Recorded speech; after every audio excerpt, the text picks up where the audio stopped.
जय हिंद, नमस्कार साथियों। स्वागत है आपका यूट्यूब के चैनल भाषा गणित में। तो हम कक्षा 9 के मैथ की क्लास की सीरीज में अपना टॉपिक पढ़ रहे थे, रेखा एवं कोण। इसी क्रम में आगे बढ़ते हुए कुछ महत्वपूर्ण तथ्य बताएंगे, फिर उनसे संबंधित उदाहरण के द्वारा समझाएंगे कि रेखा एवं कोण से संबंधित किन किन तरह के सवाल बनते हैं और कैसे हल किए जाते हैं। तो बिना किसी देरी के शुरू करते हैं अपना टॉपिक, रेखा एवं कोण। तो हमने पिछली क्लास में बताया था कोण किसे कहते हैं, कोण कितने प्रकार के होते हैं, कौन कौन से कोण होते हैं, न्यून कोण, अधिक कोण, पूरक कोण, संपूरक कोण, ऋज कोण। एक दो कोण और बचे, उनको बताते हैं आपको। जैसे आपसे कहा जाए कोण अर्धक, कोण अर्धक किसे कहते हैं? कोण अर्धक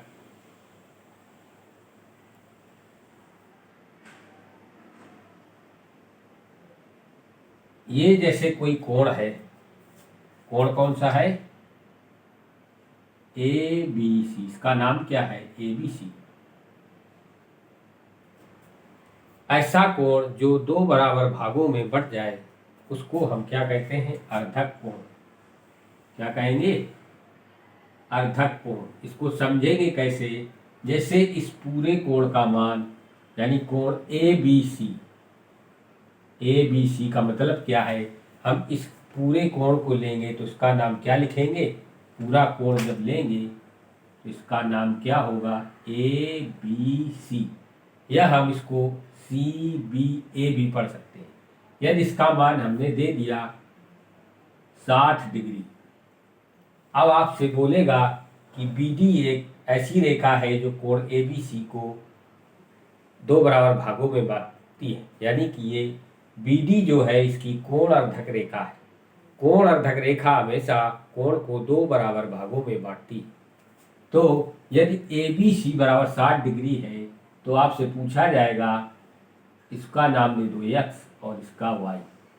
तो बोलेगा कोण एक्स कितना होगा, या कोण एक्स को क्या लिख सकते हो? कोण डी बी ए। इतने भाग को क्या लिखोगे? डी बी सी या सी बी डी। इसको हम क्या लिख सकते हैं? C B D. इसी प्रकार कोण y को क्या लिखोगे? y बराबर हम क्या लिख सकते हैं? ए बी डी या डी बी ए। इसको क्या लिखेंगे? A B D. यदि बी डी एक कोण अर्धक रेखा है और कोण ए बी सी का मान 60 डिग्री है तो x और y का मान क्या होगा?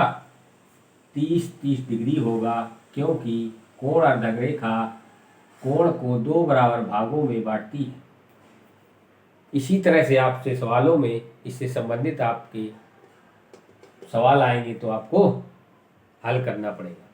तो आपको यदि पता होगा कोण अर्धक रेखा कोण को दो बराबर भागों में बांटती है, यदि कोण दिया जाएगा तो दोनों का मान बराबर है।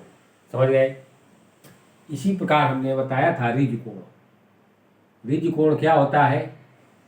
एक ही रेखा में स्थित सभी कोण, उसका मान क्या होगा? 180 डिग्री। यदि एक ये सीधी रेखा है, यहाँ पर हमने आपको दे दिया,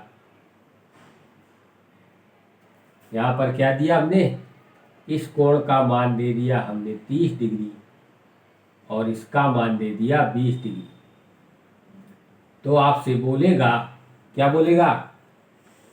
थोड़ा सा और बड़ा बनाते हैं। इस रेखा का नाम ए बी और जो बिंदु है ये, इसका मान सी, और ये एक रेखा यल और एक एम। एक जो सीधी रेखा है उस पर दो कोण बने, कितने? जिनका मान दिया गया है 30 डिग्री और एक 20 डिग्री। आपसे कह रहा है इस कोण का मान बताओ। तो कैसे बताएंगे आप? हमने बताया था आपको एक ही रेखा पर स्थित सभी कोणों का मान 180 डिग्री होता है। ये आपको याद करना पड़ेगा। यानी कि इस रेखा पर जितने भी कोण बनेंगे सभी का योग क्या होगा? 180 डिग्री। तो इस रेखा पर कौन कौन से कोण बने हैं? सबसे पहले लिखेंगे कोण, ये वाला कोण, इसका नाम क्या होगा? एल सी बी, कोण एल सी बी। फिर इसके बाद कौन सा कोण होगा एक्स वाला, इसको क्या लिखेंगे, एम सी एल, कोण एम सी एल। एक कोण जो है कि क्या एम सी ए, कोण एम सी ए, इन सभी का योग क्या होगा 180 डिग्री। क्यों? क्योंकि ऋजु रेखा पर स्थित सभी कोणों का मान क्या होता है 180 डिग्री। तो सभी का योग क्या होगा, और इनका मान क्या दिया गया है, एल सी बी का मान कितना है 30 डिग्री, यहाँ लिखेंगे 30 डिग्री। इसी प्रकार एम सी ए का मान कितना है 20 डिग्री, और हमको निकालना है क्या एम सी एल का मान। तो हमने ऋजु रेखा पर स्थित सभी कोणों का योग कितना होगा 180। तो सभी को जोड़ेंगे, कोण एल सी बी प्लस कोण एम सी एल प्लस कोण एम सी ए बराबर कितना 180 डिग्री। अब एल सी बी का मान कितना है 30 डिग्री, यहाँ लिखेंगे 30 डिग्री। फिर इसके बाद एम सी एल का मान निकालना है, तो इसकी जगह एक्स लिख देंगे, कोण एक्स प्लस एम सी ए का मान कितना है 20 डिग्री, बराबर किसके करेंगे 180 डिग्री के। यहाँ से 30 20 कितना हुआ 50, तो कोण एक्स बराबर कितना आएगा 30 भी 50 उधर जाएगा 180 में घट जाएगा, तो कितना आ जाएगा,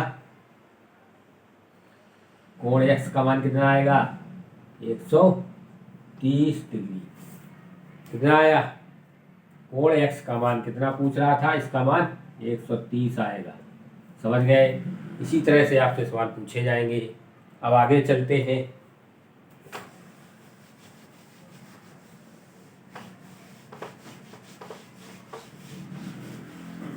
आगे आपको बताते हैं एक तथ्य, क्या शीर्षाभिमुख कोण, शीर्षाभिमुख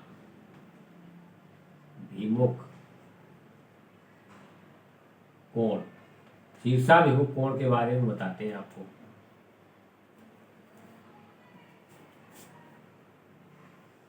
शीर्षाभिमुख कोण, शीर्षा का मतलब क्या हुआ, शीर्ष, अभिमुख का मतलब होता है आमने सामने। जैसे यहाँ पर दो रेखाएं आपस में बिंदु ओ पर प्रतिच्छेदित करती हैं, इनका नाम दे दिया जाए एल एम और इसका पी क्यू। जब दो रेखाएं एल एम और पी क्यू बिंदु ओ पर प्रतिच्छेदित करेंगी तो वहां पर शीर्ष बनते हैं। कौन कौन से, एक शीर्ष ये दिखाई दिया, एक शीर्ष ये दिखाई दिया, और एक शीर्ष ये दिखाई दिया, एक शीर्ष ये। यानी कि शीर्ष अभिमुख, जिनके शीर्ष आमने सामने हो, किनके शीर्ष, जहां पर ये रेखाएं आपस में प्रतिच्छेदित करेंगी वहां पर क्या बनेंगे शीर्ष। इस शीर्ष के सामने एक ये शीर्ष है, तो इन शीर्षों से मिलकर क्या बन रहा है कोण। एक कोण ये बना और एक कोण ये बना, तो इन कोणों को शीर्षाभिमुख यानी आमने सामने के कोण बोलते हैं। क्या बोलते हैं, आमने सामने वाले कोण। तो क्या होगा, हमेशा ये कोण हमेशा इस कोण के बराबर होगा, यानी कि सामने वाला कोण सामने वाले के बराबर होगा। कब, शीर्षाभिमुख, यानी कि जब दो रेखाएं आपस में प्रतिच्छेदित करेंगी तो उनके शीर्षाभिमुख कोण बराबर होते हैं। ये हमको याद रखना है। तो कौन कौन से कोण शीर्षाभिमुख होंगे, ये कोण इस कोण के सामने होगा, यानी कि इस कोण का शीर्षाभिमुख कोण ये होगा, तो ये आपस में यदि इसका मान 20 डिग्री है तो इसका मान भी 20 डिग्री होगा। क्यों, क्योंकि शीर्षाभिमुख कोण है। इसी तरह से यदि इस कोण का मान 50 डिग्री है तो इस कोण का मान भी 50 डिग्री होगा। क्यों, क्योंकि ये कोण इस कोण का शीर्षाभिमुख है, यानी कि ये कोण इस कोण के सामने है, ये कोण आपस में बराबर होंगे। ये कोण इसके बराबर होगा और ये कोण इसके बराबर। समझ गए शीर्षाभिमुख कोण। इससे संबंधित आपको उदाहरण समझाते हैं। आप बताएंगे कि कौन सा कोण किसके बराबर होगा।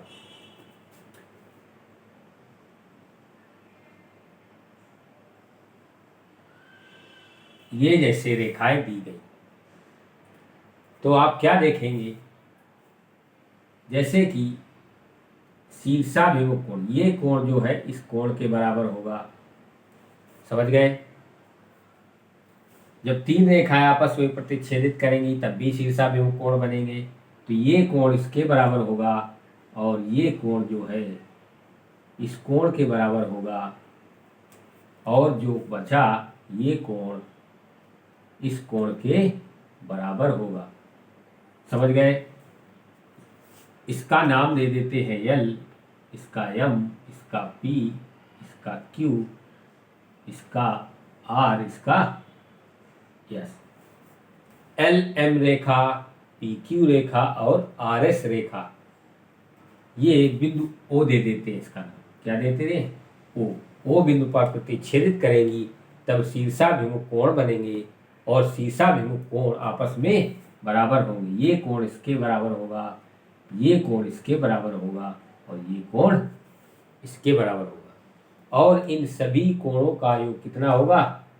360 डिग्री। क्या होगा? 360 डिग्री। क्यों? क्योंकि एक बिंदु के चारों ओर जो कोण बनता है उसका मान 360 डिग्री होता है। तो यहाँ पर एक बिंदु O है, इसके चारों ओर जो कोण बनेंगे क्या होगा? 360 डिग्री होगा इसका मान।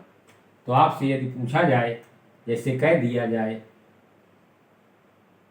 ये x, इस कोण का मान कितना है? x, और इसका मान क्या है?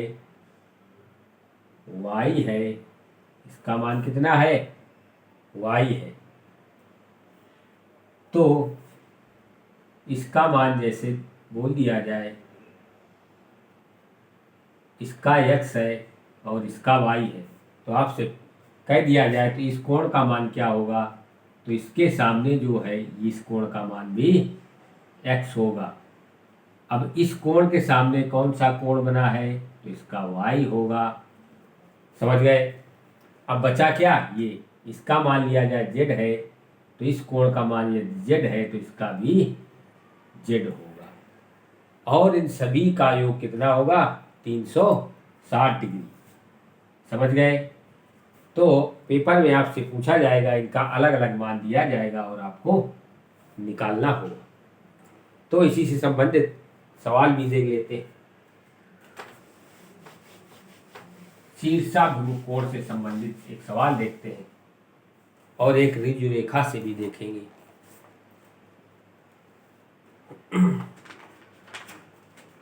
जैसे आपको सवाल दिया गया है, सबसे पहले देखेंगे ऋजु रेखा वाला।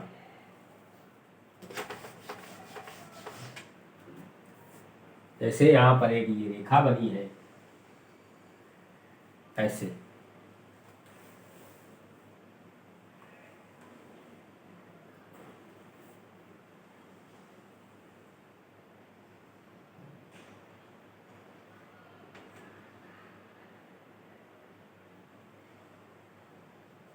एक रेखा इधर गई ऐसे। यहाँ पर इसका मान दिया गया है, कहता है x का मान ज्ञात करो। इसका मान है x प्लस 20 डिग्री। इसका मान कितना है? x plus 20 degree. और इसका मान x प्लस 3 है। इसका मान कितना है? x प्लस 3, और इसका मान है x प्लस 7। कहता है x का मान ज्ञात करो। क्या कहता है? x का मान ज्ञात करो। कैसे ज्ञात करोगे? हमने बताया था ऋजु रेखा पर स्थित सभी कोणों का योग कितना होता है? 180 डिग्री। तो ये ऋजु रेखा में, ऋजु रेखा का मतलब होता है एक सीधी रेखा। सीधी रेखा के में स्थित सभी कोणों का योग क्या होगा? 180 डिग्री। तो कोण कौन कौन से बन रहे हैं? एक कोण ये बन रहा है, तो इसका मान कितना दिया गया है? X plus 7। दूसरा कोण बन रहा है एक्स प्लस ये वाला 20, तो इसको जोड़ेंगे एक्स प्लस 20। फिर तीसरा कोण बन रहा है ये वाला, तो इसका मान एक्स प्लस 3। जोड़ा क्यों मैंने? क्योंकि ऋजु रेखा पर स्थित सभी कोणों का योग, योग का मतलब जोड़, तो सभी को जोड़ेंगे। ऋजु रेखा पर स्थित सभी कोणों का योग कितना होगा? 180 के बराबर कर देंगे। 180 के बराबर होता है। अब जोड़ेंगे 20 7 27 3 30 और x x x 3x मिलकर कितना? x x 3 बार तो 3x, और ये हुआ कितना? 30 बराबर किसका? 180 डिग्री का। 3x बराबर कितना आएगा? 30 उधर घट जाएगा, 150 आएगा। 3 उधर भाग में जाएगा तो 150/3 आएगा। 3 का भाग दोगे तो कितना आएगा? 50 डिग्री। तो x का मान पूछ रहा था, तो x का मान कितना आया? 50 डिग्री। यहीं पर आपसे पूछ देता कि इस कोण का मान बताओ, तो जब x का मान 50 आया तो इस कोण का मान कितना होगा? 50 में 7 जोड़ दिया जाएगा तो कितना आएगा? 57 डिग्री। इसी प्रकार इस कोण का मान कितना आएगा? 50 में 20 जोड़ेंगे कितना आएगा? 70 डिग्री। इसी प्रकार इस कोण का मान क्या होगा? 50 में 3 जोड़ेंगे तो कितना आएगा? 53 डिग्री। समझ गए? इसी तरह से सवाल आएंगे आपको। ऋजु रेखा पर स्थित सभी कोणों का योग पता होना चाहिए, फिर आप लगा पाएंगे। पता क्या होना चाहिए? केवल 180 डिग्री मान याद रखना है और सभी कोणों को जोड़ देना है। जो दिया जाएगा उसका मान रख देंगे और जो नहीं दिया जाएगा उसका निकल आएगा। एक सवाल और देखते हैं।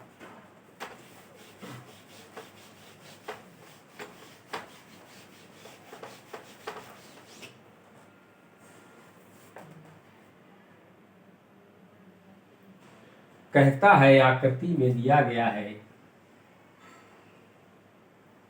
एक ये सीधी रेखा है और इस पर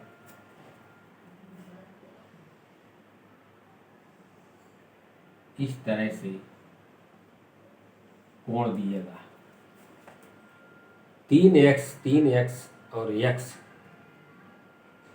और 150 डिग्री। इसका मान है x, इसका मान 3x, इसका भी मान 3x और इस कोण का मान क्या है? 150 डिग्री। कहता है x का मान बताइए। तो कैसे निकालेंगे आप? हमने क्या बताया था? ऋजु रेखा पर स्थित सभी कोणों का योग क्या होता है? 180 डिग्री। तो ऋजु रेखा के ऊपर जो कोण होंगे सभी कोण का योग क्या होगा? 180 डिग्री। और जो नीचे होंगे उनका भी योग क्या होगा? 180 डिग्री। यानी कि इस बिंदु पर जो कोणों का योग होगा पूरा कितना होगा? 360 डिग्री। तो हम तीनों चारों को जोड़ देंगे और 360 के बराबर करेंगे। क्या करेंगे? सब क्या हो जाएगा? इस बिंदु यानी कि ऋजु रेखा पर जो ऊपर स्थित कोण होंगे वो भी 180 डिग्री होंगे और जो नीचे होंगे वो भी 180 डिग्री योग के बराबर होंगे। यानी कि हमको क्या मिला? इस बिंदु पर स्थित जितने भी कोण होंगे उनका सभी का योग 360 डिग्री होगा। ये आपको याद रखना है। तो यानी इन सभी को जोड़ेंगे और 360 के बराबर करेंगे। यहाँ से हमको x का मान आएगा। तो जोड़ो, यहाँ से उठाते हैं 150 plus x plus 3x plus 3x और किसके? 360 के होगा ये, क्योंकि एक ही बिंदु के चारों ओर स्थित सभी कोणों का योग 360 डिग्री होता है। या दूसरी तरह से याद रखना चाहो तो ऋजु रेखा पर ऊपर वाले जितने कोण होंगे उनका योग 180 होगा और नीचे जो कोण बनेंगे उनका योग 180 होगा। दोनों को मिलाएंगे तो 360 के बराबर हो जाएगा। फिर इनको जोड़ेंगे 3x 3x 6x और ये 7x और 150 उधर घट जाएगा जाके, तो 360 माइनस कितना? 150, तो कितना आएगा? 200 360 में 150 घटाएंगे तो आएगा 210 डिग्री। अब 7 उधर भाग में जाएगा तो कितना आ जाएगा, 210/7, एक्स का मान आएगा 30 डिग्री। आपसे पूछ रहा था एक्स का मान बताइए तो कितना आया, 30 डिग्री। आपसे पूछ देता इस कोण का मान बताइए तो कितना होता, 30 डिग्री। यदि पूछता इस कोण का मान बताइए तो 30 गुणते 30, 30 गुणते 3, इसका मान कितना आता, 90 डिग्री। इसी प्रकार इसका मान पूछा जाता तो इसका भी कितना आता, 90 डिग्री। यानी यदि सभी को जोड़ोगे तो आपका 360 डिग्री है।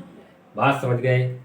तो ऋजु रेखा पर स्थित सभी कोणों का योग 180 होता है और एक ही बिंदु के चारों ओर बने सभी कोणों का योग 360 होता है। समझ गए।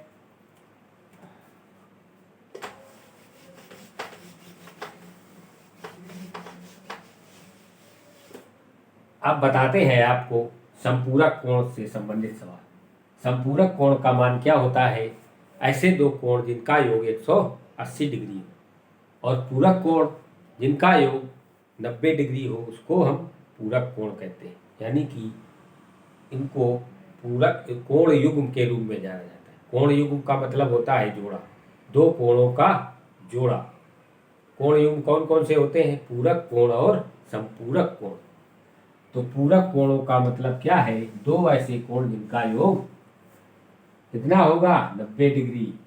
जैसे यहाँ पर लिखा गया है, क्या लिखा गया है, पूरक कोण ज्ञात कीजिए। क्या करिए, पूरक कोण, पूरक कोण ज्ञात करो।